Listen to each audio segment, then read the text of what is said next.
brought to you by Silver Pumps. Top quality और consistent performance के लिए सिर्फ सिल्वर पंप्स नाम याद रखना।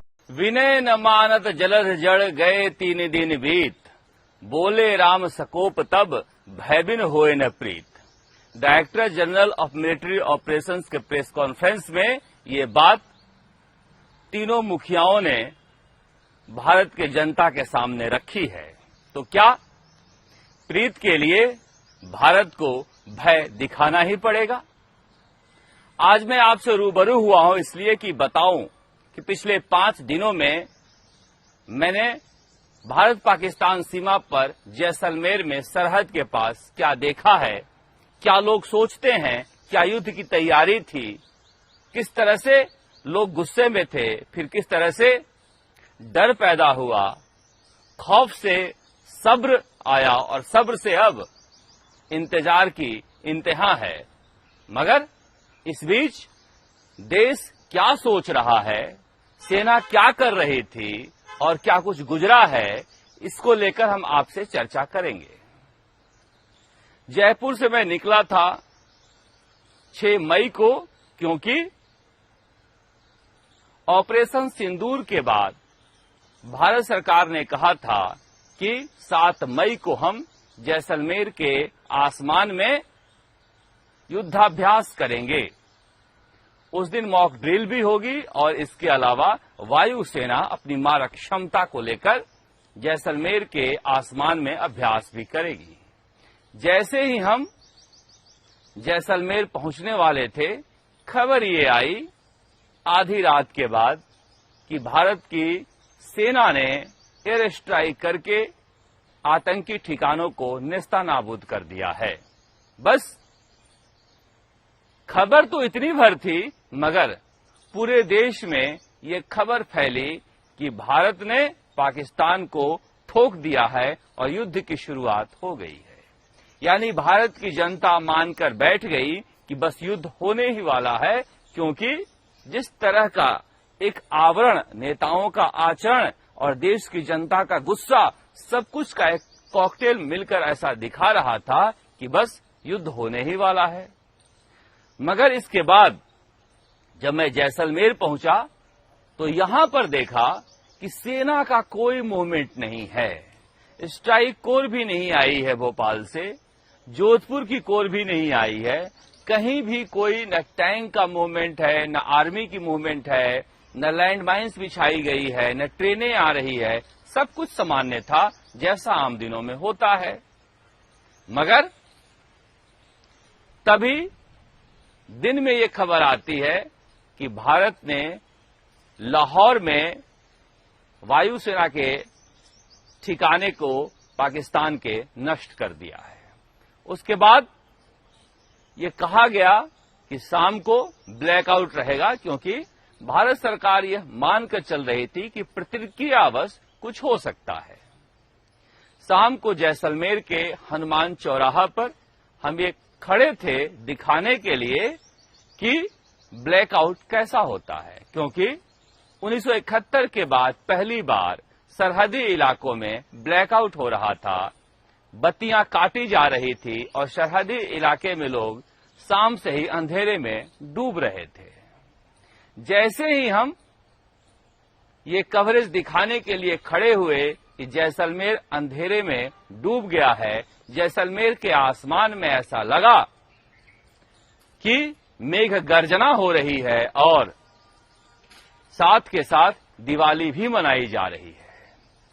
इतनी जोर से शोर होने लगा और गड़गड़ाहट होने लगी, इस तरह से बिजलियां चमकने लगी कि ऐसा लगा कि पाकिस्तान ने कोई हमला कर दिया है।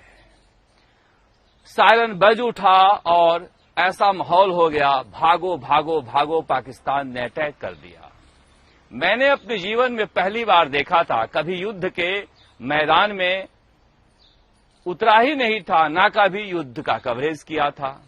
और बहुत सारे ऐसे पत्रकार आए थे जो रामगंज में इसकी मोटरसाइकिल उससे ठुक गई और वहां पर माहौल गर्म हो गया है। दोनों पक्ष सांप्रदायिक नारेबाजी कर रहे हैं, पत्थरबाजी कर रहे हैं, इस तरह के कवरेज किए हुए ज्यादातर पत्रकार आए हुए थे।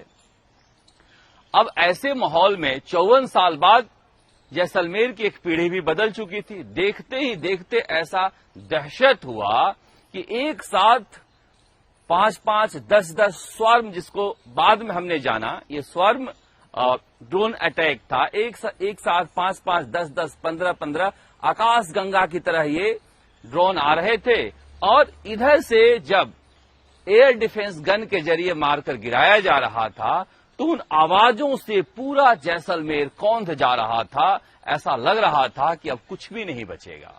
यकीन मानिए मैं डरपोक नहीं हूं, मगर हाथ पैर कांपने लगे थे, दिल धड़कने लगा था। ऐसा लग रहा था कि पता नहीं अब क्या होने वाला है।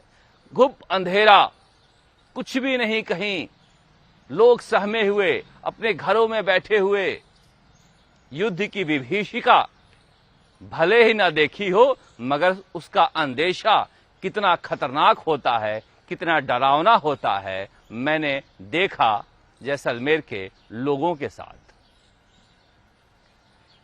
जैसे तैसे ये खबर आई कि भारतीय वायुसेना अपने जौहर के साथ, पराक्रम के साथ मुकाबला कर रही है और उनके किसी भी आक्रमण को मार मार कर गिराया जा रहा है। यह वक्त वो था जब सेना में काम करने वाले सैनिकों और उनके घर वालों के लिए मनोबल देने का वक्त था। मीडिया ने एक शानदार भूमिका निभाई अपने पराक्रमी सैनिकों का मनोबल बढ़ाने का, देशवासियों का मनोबल ऊंचा रखने का, क्योंकि कहा गया लेह से लेकर और भुज तक पाकिस्तान ने यह अटैक किया था। पाकिस्तान ये अटैक इसलिए किया था कि भारत ने बुरी तरह से आतंकी ठिकानों को मारा था, उनके एयरबेस को नेस्तानाबूद किया था। जनरल मुनीर जो है वो एक चुनी हुई सरकार को जेल में बंद किए हुए था और उसके लिए सर्वाइवल का सवाल था कि वो कुछ एक्शन करे। भारत कहीं से भी युद्ध की तैयारी में नहीं था, मगर उसके एक्शन को माकूल जवाब दिया जा रहा था। सरहदी इलाकों में रहने वाले लोगों को सबसे ज्यादा नुकसान उठाना पड़ा, क्योंकि रातों रात वो भागकर जा नहीं सकते थे। लिहाजा बहुत सारे जाने गई, बहुत सारे माल का नुकसान हुआ, घरों का नुकसान हुआ, बहुत सारे बेगुनाह मारे गए। मगर हमने देखा कि एक दिन पहले जिस तरह से पाकिस्तान को ठोक देने का जोश था, वो भय में तब्दील हो गया था। अब देखिए, इसे भय नहीं कह सकते, क्योंकि देश प्रेम ऐसी चीज है कि हर किसी को जगाए रखना है, मगर भय तो भय होता है। मेरे लिए नया था बिल्कुल। मैंने इस तरह का माहौल में देखा नहीं था कि किस तरह से युद्ध होता है और आसमान में किस तरह से वायुसेना युद्ध किया करती है। अगले दिन जब उनके द्वारा भेजे हुए बम या फिर मिसाइलें नष्ट की जाने लगी और उनकी तीव्रता को मैं देखा, तो यकीन मानिए वो भी कम डरावना नहीं था। तीव्रता ऐसी थी कि किसी की आंगन में फट जाती तो पूरा का पूरा परिवार, पूरा का पूरा मोहल्ला नष्ट हो जाता। गुजर आंदोलन में हमने हिंसा को देखा था। किस तरह से पहले गुजर आंदोलन में मैं अकेला व्यक्ति था, जब पुलिस की गोलियों के बीच दौड़ रहा था और घायल पुलिस वालों को बचाने के लिए भिड़ रहा था, लोग मारने के लिए दौड़ रहे थे, तब भी मैं उस खौफ में मुकाबला कर रहा था। उसके बाद सरकार प्रायोजित भीड़ ने मीन भगवान के मंदिर में खींच कर ले गए। बाहर सिर के पीछे कनपट्टी पर पिस्तौल तान दी थी, किसी ने गर्दन पर तलवारें रख रखी थी, तब भी मैं डरा नहीं था और मुकाबला किया था उनका अपने तर्कों से, अपनी बातों से। ये अलग बात है कि कई मेरे सहयोगी उस घटना के बाद नौकरी छोड़कर चले गए सदा सदा के लिए मीडिया से, मगर भय तब भी नहीं लगा था। दूसरे गुजर आंदोलन में कर्नल साहब के साथ अकेला आदमी मैं दौड़ के जा रहा था और सामने लाशें गिर रही थी, पीछे भाग रहा था, तब भी ऐसा खौफ नहीं था जिस तरह का खौफ हमने जैसलमेर के आसमान में देखा, क्योंकि युद्ध तो युद्ध होता है। अब मैं सोच रहा था कि जब मेरे जैसा व्यक्ति या मेरे साथ जो लोग वहां पर खड़े थे, नागरिक खड़े थे, वो इतने सहमे हुए थे, डरे हुए थे, तो जिन सैनिकों के घर वाले देख रहे होंगे उनके दिलो दिमाग पर क्या गुजर रहा होगा। मगर सैनिक तो सैनिक होते हैं। जब विस्फोटक को न्यूट्रलाइज किया जा रहा था तो एक सैनिक से मैंने बात की, अपने बहादुर सेना के जवान से हमने पूछा घर पर बात होती है क्या, घर वाले क्या सोचते हैं। मुस्कुरा कर कहा बात होती है तो कहता हूं कि अगली बार पाकिस्तान से बात करूंगा। ये हमारे लिए फक्र का विषय है, मगर ये जिम्मेदारियां बढ़ा देता है कि उस जवान की रक्षा हम करें, उसके घर वालों की उम्मीदों की रक्षा हम करें। मगर जिस तरह का माहौल था, ऐसा लगा कि युद्ध होने वाला है। सुबह के 4 बजे भारतीय सेना ने वहां पर अटैक कर दिया और उनके कई एयरबेस को नुकसान पहुंचाया। अगले दिन फिर से यही तमाशा चला, मगर इस बार पाकिस्तान ने मिसाइल अटैक किया। कई जगहों पर उनका दावा है कि नुकसान किया, हमारे सरकार का दावा है कि बहुत ज्यादा नुकसान नहीं किया, हमने उन्हें बर्बाद किया। मगर पूरे इलाके में जब घूम रहा था और सुबह 4:30 बजे के उस खौफ के बारे में जनता बता रही थी कि कैसे हम लोग सोए थे और ये मिसाइलें गिरी है, हर कोई देशभक्ति से ओतप्रोत था, जोश भरा हुआ था। मगर जान तो जान होती है, बेवजह जान क्यों दी जाए। इसीलिए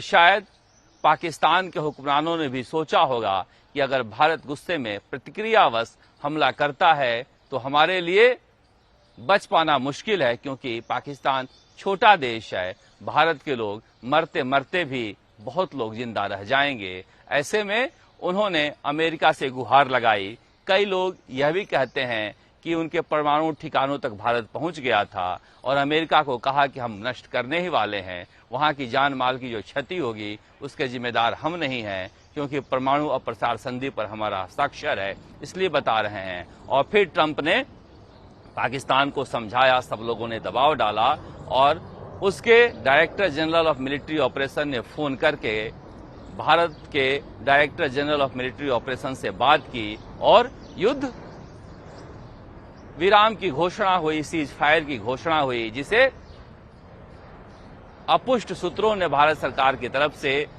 अंडरस्टैंडिंग कहा। जो भी हो, मगर लोगों ने राहत की सांस ली। अगले दिन बाजार खुले, दुकान खुले, खुशी का माहौल हनुमान चौराहा पर सबने देखा। लोगों ने जीत का जश्न मनाया। जिनके बेटे और भाई बॉर्डर पे हैं उन्होंने राहत की सांस ली। मगर कुछ लोग जो मान के चल रहे थे कि पाकिस्तान को हम नाश्ते में खाएंगे, वो सरकार के खिलाफ बोलने लगे कि जीत हमारे दहलीज पर थी और फिर हम वापस हो गए। जीत कैसे दहलीज पर थी? कहां युद्ध लड़ा जाने वाला था? आतंकियों के खिलाफ कार्रवाई को युद्ध लड़ने वाली प्रवृत्ति नहीं होती है। मगर ये समझना होगा, क्या युद्ध अंतिम विकल्प है? मैं जब से होश संभाला तब से यासर अराफात के जमाने से गाजा और इजराइल के संघर्ष को मैं, फिलिस्तीनी और इजराइल के संघर्ष को मैं देख रहा हूं। पता नहीं जब तक शायद मैं मर जाऊंगा तब तक ये संघर्ष चलता रहेगा। अभी लोग कहते हैं इजराइल को देखो तो कौन सा इजराइल फिलिस्तीनियों को खत्म कर दिया, न जाने कितने नेताओं को मार दिया। व्यक्ति के मर जाने से विचार नहीं मरता है। इस बात को समझना होगा कि ताकत के दम पर कोई भी राजा लंबे समय तक राज्य को नहीं संभाल पाया है, अपनी नीति को आगे लेकर नहीं जा पाया है। तो फिर क्या विकल्प है? क्या हम जिन आतंकियों को मारे हैं उसके बाद ये गारंटी है कि पाकिस्तान में कोई आतंकी पैदा नहीं होगा? क्या जिस तरह से हम कश्मीर में संघर्ष कर रहे हैं, पीओके के लेने के बाद वो सारे संघर्ष खत्म हो जाएंगे, पाकिस्तान से अब कोई आतंकी नहीं आएंगे? अब ये समझने की बात है कि क्या पाकिस्तान को एक कब्जा करके वहां पर भारत के सैनिकों को भेजकर रोज 10-15 सैनिकों को मरवाने की प्रक्रिया शुरू किया जाए, या फिर पाकिस्तान में एक मजबूत लोकतांत्रिक सरकार की स्थापना की कोशिश की जाए जहां पर सेना के हस्तक्षेप कम हो, जहां पर सेना एक आतंकी की भूमिका निभाती है वो खत्म हो। क्योंकि पड़ोसी को, मेरे दादाजी कहा करते थे कि पड़ोसी के बच्चे को कभी मत सिखाओ कि वो दूसरों के घर पर पत्थर फेंके, क्योंकि जिस घर पर वो पत्थर फेंक रहा है वो बंद होगा तो वो तुम्हारे घर पर फेंकेगा। इसलिए पड़ोस के संस्कार को बदलने के लिए काम करना होगा, चाहे जितना वक्त लगे। हिंसा से किसी भी विचार को खत्म नहीं किया जा सका है आज तक। मैं कल भी कहा था आपसे कि दुनिया की सबसे बड़ी सेना रूस के पास है और वो सेना कीव से महज 35 किलोमीटर दूरी तक पहुंच गई थी कब्जा करने के लिए। मगर जिस तरह से लोग मारे जाने लगे, रूस में विद्रोह की स्थिति पैदा हो गई और पुतिन को अपनी सेना बुलानी पड़ी।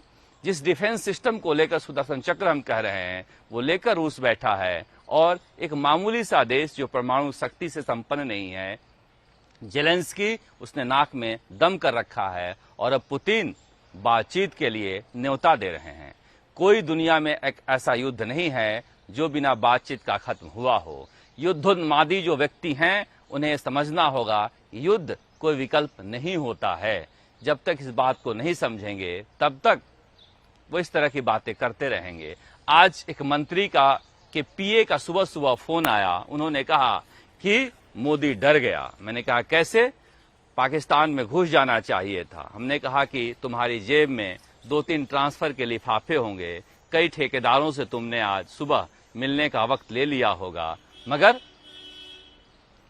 जिसका बेटा और भाई बॉर्डर पर हैं, कई बहनें भी बॉर्डर पर हैं, उसके बारे में सोचा है? क्या तुम्हारा कोई रिश्तेदार बॉर्डर पर है? उसने कहा नहीं। हमने कहा फिर तुम कभी नहीं सोच सकते कि युद्ध शांति का पर्याय नहीं है। युद्ध से कभी शांति कहीं हुई ही नहीं है। युद्ध एक अलग युद्ध की शुरुआत होती है। हाँ, आतंकियों को खोज कर मारना होगा, उन्हें खत्म करना होगा और उनके खत्म करने के साथ ही रिफॉर्म करने के बारे में भी सोचना होगा, वरना हम उस दूरी को तय नहीं कर पाएंगे जिस दूरी को तय करना चाहते हैं। इस देश में अगर औरंगजेब नहीं पैदा होता तो शायद मुगलों का शासन लंबा चलता। औरंगजेब के कट्टरपन ने हमेशा हमेशा के लिए इस देश में मुगल शासन का अंत कर दिया। भले ही उसके बाद 150 साल तक वो राज करते रहे, मगर केवल नाम मात्र के थे। इसलिए हिंसा और हिंसक विचार कभी भी लंबे समय के लिए आपको सत्ता में बनाए नहीं रख सकती है।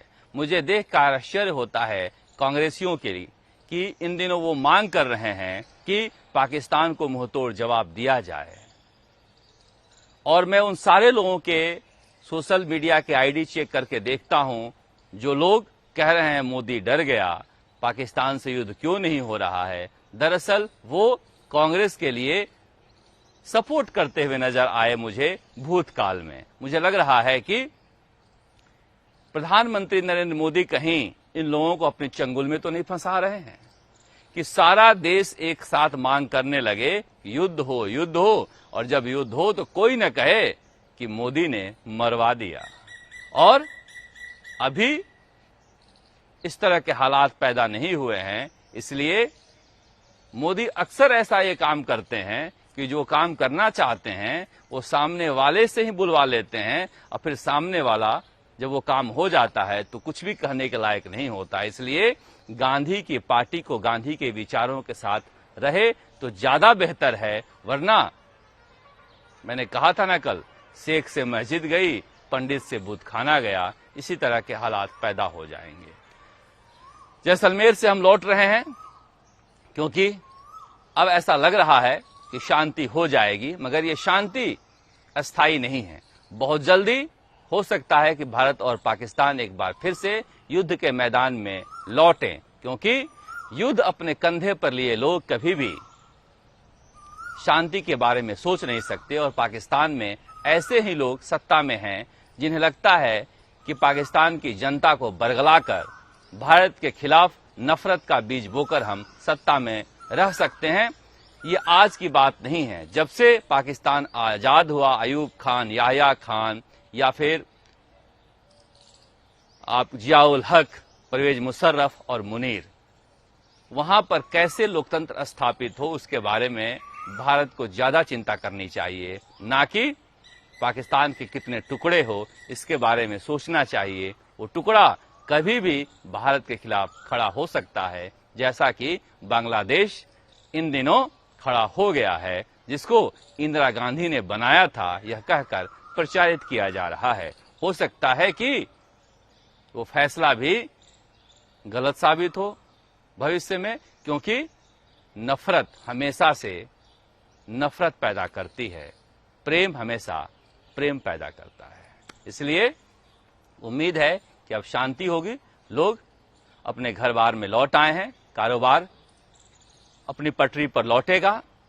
जम्मू कश्मीर में कैसे शांति हो, कैसे वहां पर आतंकियों को घुसने से रोका जाए, इस पर ज्यादा चर्चा होनी चाहिए, बजाय कि पाकिस्तान को कैसे सबक सिखाया जाए। जिस तरह से इजरायल ने अपने आप को सुरक्षित किया है, उसी तरह से जम्मू कश्मीर सीमा पर भारत सरकार को अपने लोगों को और अपनी जमीन को सुरक्षित करना होगा, ना कि कोई विकल्प है कि हम एक और हिस्सा पाकिस्तान का जीत लें और वहां पर भी भारत माता के पुत्रों के की खून की बलि चढ़ती रहे। आप देखते राजस्थान तक। नमस्कार। जैसलमेर से शरद कुमार।